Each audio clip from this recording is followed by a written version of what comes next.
முரளிகிட்ட எப்படியாவது உண்மையை வர வைக்கணும்னு சொல்லிட்டு அபியும் வந்து அவங்க அத்தையும் வந்து முயற்சி பண்ணுறாங்க. அதன் பலனாக என்ன பண்ணுறாங்க, முரளிக்கிட்ட வந்து போயிட்டு அவங்களே வண்டி எடுத்துட்டு போய் அவரோட வண்டியில் மோதிடுறாங்க. அப்போ அவர் கீழே விழுந்ததால் அவர் எடுத்துமே ஹாஸ்பிட்டலில் சேர்த்து இந்த மாதிரி அவருக்கு வந்து இப்போ ஞாபகம் இருக்கா இல்லையா, பழைய ஞாபகம்லாம் என்ன இருக்குது அது சொல்லிட்டு எல்லா டீட்டெயிலும் கண்டுபிடிக்க முடியுமான்னு கேட்குறாங்க. அவங்களும் டாக்டரும் வந்து கண்டிப்பாக கண்டுபிடிக்க முடியும் அப்படின்னு சொல்லிட்டு சொல்கிறாங்க. அதன்படி என்ன பண்ணுறாங்க, முரளிக்கு வந்து பழைய ஞாபகம்லாம் கண்டுபிடிக்கணும் அப்படின்னு சொல்லிட்டு முயற்சி பண்ணிகிட்டே இருக்காங்க. முரளிக்கிட்ட தொடர்ந்து கேள்விகள் கேட்காங்க. நீங்கள் வந்து எப்படி வந்து இந்த விஷயத்தை வந்து அபி முதல்ல பார்த்தீங்க, அபிக்கு உங்களுக்கு என்ன சம்மந்தம் எல்லாத்தையும் கேட்டுட்ருக்காங்க. ஒன்று ஒன்றா அவர் சொல்லிகிட்ருக்காரு.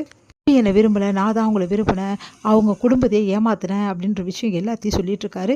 இந்த மாதிரி அஞ்சலி நான் பணத்துக்காக தான் கல்யாணம் பண்ணிக்கிட்டேன், அவங்க கூட வாழ எனக்கு பிடிக்கல, அபியை தான் எனக்கு ரொம்ப பிடிச்சிருக்கு, அதனால தான் நான் இப்படிலாம் பண்ணிகிட்டு இருந்தேன். இப்போ வரைக்கும் அபிக்கு வந்து தெரியாமே வந்து அபியை வந்து எப்படி வந்து நான் கூட்டிகிட்டு போகலான்னு சொல்லிட்டு பிளான் பண்ணுறேன் அப்படின்னு சொல்லிட்டு எல்லா விஷயமும் சொல்லிட்டு இருக்கேன். நான் நடிக்கிறேன், உண்மையில ஆக்சிடென்ட்லாம் எனக்கு ஆடினது உண்மை தான், ஆனால் எனக்கு அதில் எதுவுமே ஆகலை, இப்போ வரைக்கும் நான் நடிச்சுட்டு தான் இருக்கேன் அப்படின்னு சொல்லிட்டு எல்லா விஷயத்தையும் சொல்லிட்டு இருக்காரு. அதையெல்லாம் கேட்டு வந்து அப்படியே பார்த்துட்டே இருக்காங்க. பார்த்தா எல்லாத்தையுமே வந்து அஞ்சலியும் வந்து நம்ம ராகவும் வந்து கேட்டுறாங்க. அஞ்சலி ராகவும் வந்து இந்த மாதிரி ஆக்சிடென்ட்னு சொல்லிட்டு சொன்னோன்னே வந்து முரளிக்கு அஞ்சலி பதறி அடித்து ஓடி வராங்க. அப்போ தான் இந்த விஷயத்தை எல்லாத்தையுமே வந்து அஞ்சலி வந்து கேட்டுறாங்க. அட பாவி, நீ எல்லாம் ஒரு மனுஷனா இப்படி பண்ணிட்டேனோன்னு கண்ணை திறந்து பார்க்குறாரு. ஐயோ அஞ்சலி வந்துட்டாளேன்னு சொல்லிட்டு அஞ்சலி வந்து அவர் பலர்னு அறையிறாங்க. ஒன்றை போய் நான் நம்பின பாரு, என்ன சொல்லணும், இவ்வளோ கேடு கெட்டினவனா இருந்திருக்க, இவ்வளோ நாள் எங்களை எல்லாரையும் ஏமாத்திருக்க, அது மட்டும் கிடையாது அபியோட வாழ்க்கையை வந்து நாசம் பண்ண பார்த்துருக்க, நீ எல்லாம் இந்த உலகத்தில் இருக்க அருகதே கிடையாதுரா அப்படின்னு சொல்லிட்டு செம்மையாக அடிக்கிறாங்க. அதுக்கப்புறம் வந்து அஞ்சலி ப்ளீஸ் என்னை மன்னிச்சிடுங்க அப்படின்னு சொல்லிட்டு கெஞ்சுறாரு. நீ எல்லாம் மன்னிப்புக்கு அருகதே இல்லாதவன்டா, நீ எல்லாம் இந்த உலகத்தில் வாழவே கூடாது, நீ வாழக்கூடாதுன்னு சொல்கிறதோட ஒன்றை மாதிரி ஆளை நான் கல்யாணம் பண்ணி ஏமாந்துருக்க பாரு, முதல்ல நானே இந்த உலகத்தில் இருக்கக்கூடாதுன்னு சொல்லிட்டு தவறான முடிவுக்கு போயிடுறாங்க. அப்படியே ராகவ் எல்லாரும் துடிச்சு போகிறாங்க, அபி அலறி போகிறாங்க. இது எல்லாத்தையுமே வந்து அபி நினச்சி பார்க்குறாங்க. உன்னை வந்து ஐயோ அஞ்சலி அக்கா வந்து வர்ற மாதிரி இருக்கே அப்படின்னு சொல்லிட்டு அஞ்சலி அக்கா சவுண்டு கேட்குது, எங்கன்னு சொல்லிட்டு சவுண்டு கேட்குதுன்னு சொல்லிட்டு வெளியே ஓடி வராங்க. பார்த்தா அஞ்சலி வந்து அந்த டைமில் கரெக்டாக ராகவும் அங்கே வராங்க. அவங்கள பார்த்துட்டு வந்து அபி வந்து என்ன பண்ண தெரியாமல், சரி இவர்கிட்ட வந்து கிடைச்ச எல்லா விஷயத்தையும் வந்து இப்படியே இருக்கட்டும், நம்ம அப்புறமா பேசிக்கலாம் அப்படின்னு சொல்லிட்டு அஞ்சலி அக்காவை போய் பார்க்குறாங்க.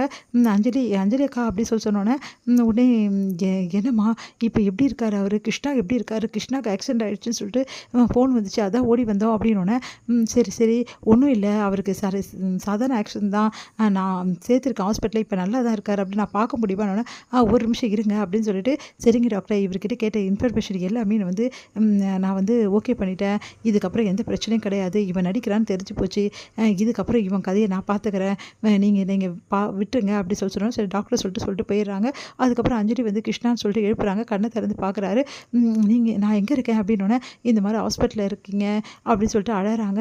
அட பாவி, இவ்வளோ நாளும் நடிச்சுட்டு இப்போவும் நடிக்கிறான் பாரு அப்படின்னு சொல்லிட்டு அப்படியே பார்த்துட்டே இருக்காங்க. அப்படி எல்லா உண்மையும் வந்து அஞ்சலி அக்கா கிட்ட சொன்னால் அவங்க ஏதாவது தவறான முடிவுக்கு போயிடுவாங்கன்னு சொல்லிட்டு தான் சொல்லாமல் இருக்கேன். இப்போ நீ தப்பிச்சிருக்கலாம், ஆனால் கூடிய சீக்கிரம் உன்னை பற்றி எல்லா உண்மையும் அக்காவுக்கு குழந்தை போகிறதும் நான் கண்டிப்பாக சொல்ல தாண்டா போகிறேன், அப்போ இருக்கடா உனக்கு அப்படின்னு சொல்லிட்டு மனசில் அப்படி நினச்சிட்டே இருக்காங்க.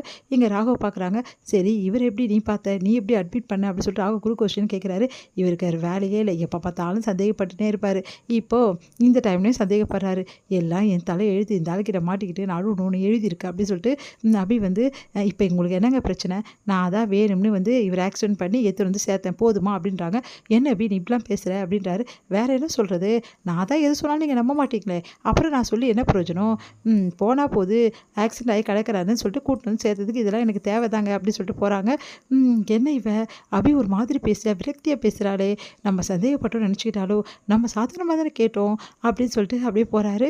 அடுத்து வந்து இங்கே அபி என்ன பண்ணுறாங்க, இவ்வளோ வந்து பண்ணி கூட கடைசியில் வந்து இவனை எதுவுமே பண்ண முடியாமல் போயிடுச்சு, இவன் நடிக்கிறான்னு தெரிஞ்சு போச்சு, எப்படி இவனை மாட்டி விடுறதுலே தெரியலையே, இந்த ராகவ் மட்டும் பார்த்துருந்தாருன்னா நல்லா இருந்திருக்கும், இதில் வேற வந்து அஞ்சலி அக்காவும் கூடவே வந்துட்டுருக்காங்க. நான் ராகவுக்கு தானே வந்து ஃபோன் பண்ண சொன்னேன், அஞ்சலி அக்கா எதுக்கு வந்தாங்க கூட, ராகவ் வந்து எல்லாத்தையும் பார்ப்பாரு எல்லாத்தையும் புரிஞ்சுப்பாருன்னு நினச்சேன், கடைசியில் அஞ்சலி அக்கா வந்து எல்லாமே சொதுப்பிடுச்சு, இப்போ என்ன பண்ணுறது, நான் சொன்னாலும் ராகவ் நம்ப மாட்டார், நான் எல்லாத்தையும் விஷயத்தையும் சொன்னாலும் இல்லை இவ வேணும் நீ சொல்கிற அப்படின்வாரு, இப்போ நான் என்ன தான் பண்ணுறதுன்னு சொல்லிட்டு அப்படி தவிக்கிறாங்க. இதோட முடியுது.